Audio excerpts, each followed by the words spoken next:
Breaking news ৰাজ্যত আজিৰে পৰা আগন্তুক 3 দিনলৈ নেৰানেপেৰা বৰষুণৰ সৃষ্টি হ'ব। ইতিমধ্যে অসমৰ 16খন জিলালৈ হাই এলাৰ্ট প্ৰদান কৰিছে আঞ্চলিক বতৰ বিজ্ঞান কেন্দ্ৰই। আজিৰে পৰা আগন্তুক 3 দিনলৈ ৰাজ্যত অতি ভয়াৱহ হ'ব পৰিস্থিতি। বান পৰিস্থিতিৰ সমান্তৰালভাৱে নেৰানেপেৰা বৰষুণে এইবাৰ সন্ত্ৰাস চলাব অসমত কেইবাটাও প্ৰান্তত নেৰানেপেৰা বৰষুণৰ সমান্তৰালভাৱে ধুমুহা বতাহৰ আশংকা ব্যক্ত কৰিছে বতৰ বিজ্ঞান কেন্দ্ৰই। কোনকেইখন জিলাৰ জনতাক বিশেষভাৱে সাৱধান হৈ থকাৰ সতৰ্ক হৈ থকাৰ আহ্বান জনোৱা হৈছে, ক'ত ক'ত ভয়াৱহ পৰিস্থিতিৰ সৃষ্টি হ'ব এই মুহূৰ্তত জনোৱাৰ চেষ্টা কৰিম। ব্ৰেকিং নিউজ এই মুহূৰ্তত ৰাজ্যত ভয়ংকৰ বানৰ পিছতে কেইবাখনো জিলালৈ হাই এলাৰ্ট প্ৰদান কৰিছে বতৰ বিজ্ঞান কেন্দ্ৰই। আজিও ৰাজ্যত বতৰে ল'ব ভয়ংকৰ ৰূপ। অপৰিৱৰ্তিত বান পৰিস্থিতিৰ সমান্তৰালভাৱে আজিৰে পৰা আগন্তুক 3 দিনলৈ নেৰানেপেৰা বৰষুণৰ সৃষ্টি হ'ব। ৰাজ্যৰ 16খন জিলাত অতি ভয়াৱহ হ'ব পৰিস্থিতি। আগন্তুক 3 দিনলৈ ৰাজ্যত অব্যাহত থাকিব নেৰানেপেৰা বৰষুণ। গুৰুত্বপূৰ্ণ খবৰ এই মুহূৰ্তত মোবাইলে আহিছে বিশেষ সতৰ্ক মেছেজ। আমি ইতিমধ্যে উল্লেখ কৰিছোঁ আঞ্চলিক বতৰ বিজ্ঞান কেন্দ্ৰৰ তৰফৰ পৰা কেইবাখনো জিলাৰ জনতাক সাৱধান হৈ থকাৰ সতৰ্ক হৈ থকাৰ আহ্বান জনাইছে। 3 দিনলৈ ধাৰাসাৰ বৰষুণ ধুমুহা বতাহৰ আগজাননী দিয়া হৈছে। আৰু আজি 8খন জিলালৈ ভয়ংকৰ অৰেঞ্জ এলাৰ্ট প্ৰদান কৰিছে বতৰ বিজ্ঞান কেন্দ্ৰই। পুৱাৰে পৰা নেৰানেপেৰা বৰষুণৰ সৃষ্টি হৈছে। অৰেঞ্জ এলাৰ্ট প্ৰদান কৰিছে ধুবুৰী, দক্ষিণ শালমৰা, গোৱালপাৰা জিলাত। তাৰ সমান্তৰালভাৱে কোকৰাঝাৰ, চিৰাং, বাক্সা জিলাতো অৰেঞ্জ এলাৰ্ট আছে আজিৰ দিনটোত। আৰু বৰপেটা, বঙাইগাঁও জিলাতো আজি অৰেঞ্জ এলাৰ্ট প্ৰদান কৰিছে বতৰ বিজ্ঞান কেন্দ্ৰই। আমি ইতিমধ্যে উল্লেখ কৰিছোঁ আঞ্চলিক বতৰ বিজ্ঞান কেন্দ্ৰৰ তৰফৰ পৰা সতৰ্কবাণী জাৰি কৰা হৈছে। বৰ্তমান মুহূৰ্তত নেৰানেপেৰা বৰষুণৰ সৃষ্টি হৈছে বিভিন্ন প্ৰান্তত। আপোনাৰ অঞ্চলত কেনেধৰণৰ পৰিৱেশ বৰ্তমান মুহূৰ্তত সৃষ্টি হৈছে আমাক কমেণ্ট কৰি জনাব পাৰে। ৰাজ্যৰ বিভিন্ন প্ৰান্তৰ পৰা এই মুহূৰ্তত পোনে পোনে দৃশ্যাংশ দেখুওৱাৰ চেষ্টা কৰিম। পুৱাৰ ভাগৰ পৰাই কিদৰে নেৰানেপেৰা বৰষুণৰ সৃষ্টি হৈছে আৰু নেৰানেপেৰা বৰষুণৰ ফলত কেনেধৰণৰ পৰিৱেশৰ উদ্ভৱ হৈছে দৃশ্যাংশ দেখুওৱাৰ চেষ্টা কৰিছোঁ। আজিও ৰাজ্যত অপৰিৱৰ্তিত হৈ পৰিছে বতৰ। এয়া বিভিন্ন প্ৰান্তৰ পৰা দৃশ্যাংশ দেখুৱাইছোঁ। পুৱাৰ ভাগৰে পৰা এইদৰেই নেৰানেপেৰা বৰষুণৰ সৃষ্টি হৈছে। নেৰানেপেৰা বৰষুণৰ পাছতে বানে সন্ত্ৰাস চলাইছে কেইবাখনো জিলাত। চিপাঝাৰ, মঙলদৈ, কামপুৰ, নলবাৰী, নামনি অসমৰ কেইবাখনো জিলাত ইতিমধ্যে বানপানীয়ে ভয়াৱহ ৰূপ ধাৰণ কৰা পৰিলক্ষিত হৈছে।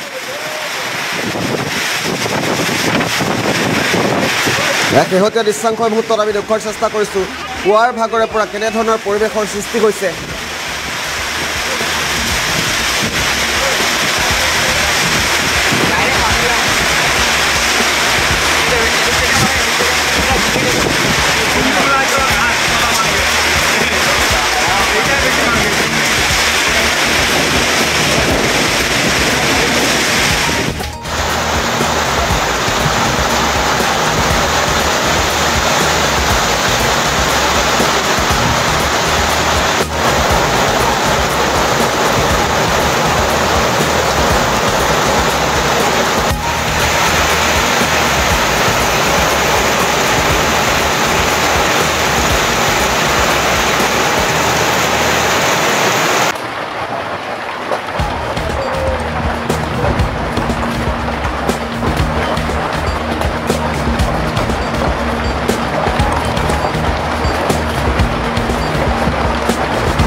ইতিমধ্যে উল্লেখ কৰিছোঁ ৰাজ্যৰ 8খন জিলালৈ আজিৰ দিনটোত অৰেঞ্জ এলাৰ্ট প্ৰদান কৰা হৈছে। অৰেঞ্জ এলাৰ্টৰ সমান্তৰালভাৱে কেইবাখনো জিলালৈ য়েল্লো এলাৰ্টো প্ৰদান কৰা হৈছে। বৰ্তমান মুহূৰ্তত আঞ্চলিক বতৰ বিজ্ঞান কেন্দ্ৰৰ তৰফৰ পৰা ৰাজ্যৰ কোন কোন জিলাত হাই এলাৰ্ট প্ৰদান কৰা হৈছে এই মুহূৰ্তত আমি দৃশ্যাংশ দেখুওৱাৰ চেষ্টা কৰিম। পোনে পোনে ৰাজ্যত ক'ত কেনেধৰণৰ পৰিৱেশৰ সৃষ্টি হৈছে পোনে পোনে তথ্য জনোৱাৰ চেষ্টা কৰিম। আঞ্চলিক বতৰ বিজ্ঞান কেন্দ্ৰৰ তৰফৰ পৰা এখন বিশেষ তালিকা প্ৰস্তুত কৰা হৈছে। এই তালিকাখনত স্পষ্টকৈ উল্লেখ আছে ধুবুৰী জিলাত আজিৰ দিনটোত আজি অৰ্থাৎ 20 জুনৰ তাৰিখে অৰেঞ্জ এলাৰ্ট প্ৰদান কৰা হৈছে। Heavy rain very light at isolated place, very ডাঠ ঘন বৰষুণৰ সৃষ্টি হ'ব ধুবুৰী জিলাত। তাৰ সমান্তৰালভাৱে আগন্তুক 3 দিনলৈ য়েল্লো এলাৰ্ট প্ৰদান কৰা হৈছে। ধুমুহা বৰষুণৰ লগতে বজ্ৰপাতৰ আশংকা ব্যক্ত কৰা হৈছে ধুবুৰী জিলাত। এই মুহূৰ্তত ধুবুৰী জিলাৰ তথ্য জনোৱাৰ চেষ্টা কৰিছোঁ। ধুবুৰীৰ পাছতে এবাৰ চাউথ শালমৰা, মানকাছাৰ, দক্ষিণ শালমৰা, মানকাছাৰত আজিৰ দিনটোত অৰেঞ্জ এলাৰ্ট প্ৰদান কৰা হৈছে বতৰ বিজ্ঞান কেন্দ্ৰৰ তৰফৰ পৰা। তাৰ সমান্তৰালভাৱে আগন্তুক 3 দিনত য়েল্লো এলাৰ্ট প্ৰদান কৰিছে আঞ্চলিক বতৰ বিজ্ঞান কেন্দ্ৰই। গোৱালপাৰা জিলাত এই মুহূৰ্তত নামনি অসমৰ এখন গুৰুত্বপূৰ্ণ জিলা গোৱালপাৰাত আজি আৰু কাইলৈ অৰেঞ্জ এলাৰ্ট প্ৰদান কৰা হৈছে আৰু বাকী দুদিন 22 আৰু 23 জুনৰ তাৰিখে য়েল্লো এলাৰ্ট প্ৰদান কৰিছে বতৰ বিজ্ঞান কেন্দ্ৰই। কোকৰাঝাৰ জিলাতো গোৱালপাৰাৰ সমান্তৰালভাৱে দুদিনৰ বাবে অৰেঞ্জ এলাৰ্ট, দুদিনৰ বাবে য়েল্লো এলাৰ্ট প্ৰদান কৰা হৈছে। চিৰাং জিলাত আজি অৰেঞ্জ এলাৰ্ট, কাইলৈ অৰেঞ্জ এলাৰ্ট, দুদিনৰ বাবে অৰেঞ্জ এলাৰ্ট প্ৰদান কৰা হৈছে আৰু এদিন য়েল্লো এলাৰ্ট প্ৰদান কৰা হৈছে। ধুমুহা বৰষুণৰ লগতে বজ্ৰপাতৰ সৃষ্টি হ'ব চিৰাং জিলাত। চিৰাঙৰ পাছতে এইবাৰ নামনি অসমৰ বাক্সা জিলাতো দুদিনৰ বাবে অৰেঞ্জ এলাৰ্ট প্ৰদান কৰা হৈছে। অৰেঞ্জ এলাৰ্ট দুদিন প্ৰদান কৰাৰ পাছত এদিন য়েল্লো এলাৰ্ট প্ৰদান কৰিছে। বৰপেটা জিলাত আজিৰ দিনটোত অৰেঞ্জ এলাৰ্ট প্ৰদান কৰিছে বতৰ বিজ্ঞান কেন্দ্ৰই আৰু দুদিনৰ বাবে য়েল্লো এলাৰ্ট প্ৰদান কৰা হৈছে। বঙাইগাঁও জিলাত এদিনৰ বাবে অৰেঞ্জ এলাৰ্ট, দুদিনৰ বাবে য়েল্লো এলাৰ্ট প্ৰদান কৰিছে। বাজালি জিলাত য়েল্লো এলাৰ্ট প্ৰদান কৰা হৈছে 4 দিনৰ বাবে। তামোলপুৰত 4 দিনৰ বাবে য়েল্লো এলাৰ্ট প্ৰদান কৰিছে। নলবাৰীত দুদিনৰ বাবে য়েল্লো এলাৰ্ট প্ৰদান কৰিছে। নলবাৰীত যিহেতু বানে সন্ত্ৰাস চলাই আছে তাৰ সমান্তৰালভাৱে নলবাৰীত ডাঠ বৰষুণৰ সৃষ্টি হ'ব পাৰে, ঘন বৰষুণৰ সৃষ্টি হ'ব পাৰে। নেৰানেপেৰা বৰষুণে নলবাৰীত সন্ত্ৰাসৰ সৃষ্টি কৰিব পাৰে। সাধাৰণ জনজীৱন ইতিমধ্যে নলবাৰীত স্তব্ধ হৈ পৰা পৰিলক্ষিত হৈছে। নলবাৰীৰ পাছত কামৰূপ ৰুৰেল, কামৰূপ গ্ৰাম্য জিলাত আজিৰ দিনটোত য়েল্লো এলাৰ্ট প্ৰদান কৰিছে বতৰ বিজ্ঞান কেন্দ্ৰই। কামৰূপ মেট্ৰ' অৰ্থাৎ গুৱাহাটীত আজিৰ দিনটোত য়েল্লো এলাৰ্ট প্ৰদান কৰিছে বতৰ বিজ্ঞান কেন্দ্ৰই।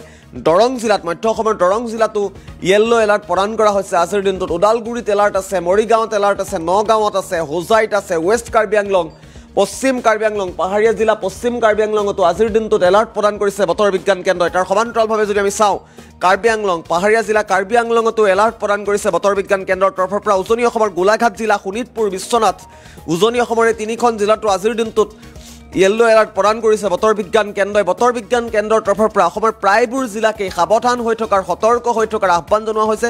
বিশেষভাৱে কেইবাখনো জিলাত, বিশেষভাৱে 7খন জিলাৰ জনতাক বিশেষভাৱে সাৱধান হৈ থকাৰ আহ্বান জনোৱা হৈছে। লখিমপুৰ জিলাত, উজনি অসমৰ লখিমপুৰ জিলাত আজি আৰু কাইলৈ এলাৰ্ট প্ৰদান কৰিছে। ধেমাজিত দুদিনৰ বাবে এলাৰ্ট, যোৰহাটত আজিৰ দিনটোতহে এলাৰ্ট প্ৰদান কৰিছে। মাজুলীত আজিৰ দিনটোত এলাৰ্ট আছে। শিৱসাগৰত আজি আৰু কাইলৈ এলাৰ্ট আছে। চৰাইদেউত আজি আৰু কাইলৈ এলাৰ্ট প্ৰদান কৰিছে বতৰ বিজ্ঞান কেন্দ্ৰৰ তৰফৰ পৰা। ডিব্ৰুগড়ত আজিৰ দিনটোত এলাৰ্ট আছে। তিনিচুকীয়াত এলাৰ্ট আছে। ডিমা হাছাওত আছে। কাছাৰ, হাইলাকান্দি, কৰিমগঞ্জ, অসমৰ প্ৰায়বোৰ জিলাতেই আজিৰ দিনটোত হাই এলাৰ্ট প্ৰদান কৰিছে, য়েল্লো এলাৰ্ট প্ৰদান কৰিছে বতৰ বিজ্ঞান কেন্দ্ৰৰ তৰফৰ পৰা। বিশেষভাৱে ধুবুৰী, চাউথ চালমাৰা, গোৱালপাৰা, কোকৰাঝাৰ, চিৰাং, বাক্সা, বৰপেটা আৰু বঙাইগাঁও এই কেইখন জিলাৰ জনতাক বিশেষভাৱে সাৱধান হৈ থকাৰ, সতৰ্ক হৈ থকাৰ আহ্বান জনোৱা হৈছে। এই কেইখন জিলাত বতৰে অতি ভয়াৱহ ৰূপ ধাৰণ কৰিব। ইতিমধ্যে কামপুৰত ভয়াৱহ ৰূপ ধাৰণ কৰিছে, চিপাঝাৰত ভয়াৱহ ৰূপ ধাৰণ কৰিছে, বঙলদৈত অতি ভয়াৱহ ৰূপ ধাৰণ কৰিছে আৰু তাৰ পাছতে আঞ্চলিক বতৰ বিজ্ঞান কেন্দ্ৰ গুৱাহাটীৰ তৰফৰ পৰা এই বিশেষ সতৰ্কতাবাণী জাৰি কৰা হৈছে এই কেইখন জিলাৰ জনতাক। আমি পুনৰবাৰ জিলাকেইখন উল্লেখ কৰাৰ চেষ্টা কৰিম। ধুবুৰী, চাউথ চালমাৰা, গোৱালপাৰা, কোকৰাঝাৰ, চিৰাং, বাক্সা, বৰপেটা আৰু বঙাইগাঁও এই কেইখন জিলাৰ জনতাক বিশেষভাৱে সতৰ্ক হৈ থকাৰ, সাৱধান হৈ থকাৰ আহ্বান জনোৱা হৈছে। কিয়নো এই কেইখন জিলাৰ জনতাক, এই কেইখন জিলাত বতৰে অতি ভয়াৱহ ৰূপ ধাৰণ কৰিব পাৰে। সন্ত্ৰাসৰ সৃষ্টি কৰিব পাৰে বানপানীয়ে, নেৰানেপেৰা বৰষুণৰ সৃষ্টি হ'ব পাৰে। বৰষুণৰ সমান্তৰালভাৱে ধুমুহা, বজ্ৰপাতেও এই কেইখন জিলাত অতি ভয়াৱহ ৰূপ ধাৰণ কৰিব পাৰে। বৰ্তমান মুহূৰ্তত ৰাজ্যত কেনেধৰণৰ পৰিৱেশৰ সৃষ্টি হৈছে পোনে পোনে দৃশ্যাংশ দেখুওৱাৰ চেষ্টা কৰোঁ। নেৰানেপেৰা বৰষুণে ক'ত ক'ত ভয়াৱহ ৰূপ ধাৰণ কৰিছে, ক'ত ক'ত সাধাৰণ জনজীৱন স্তব্ধ হৈ পৰিছে, দৃশ্যাংশ দেখুৱাইছোঁ।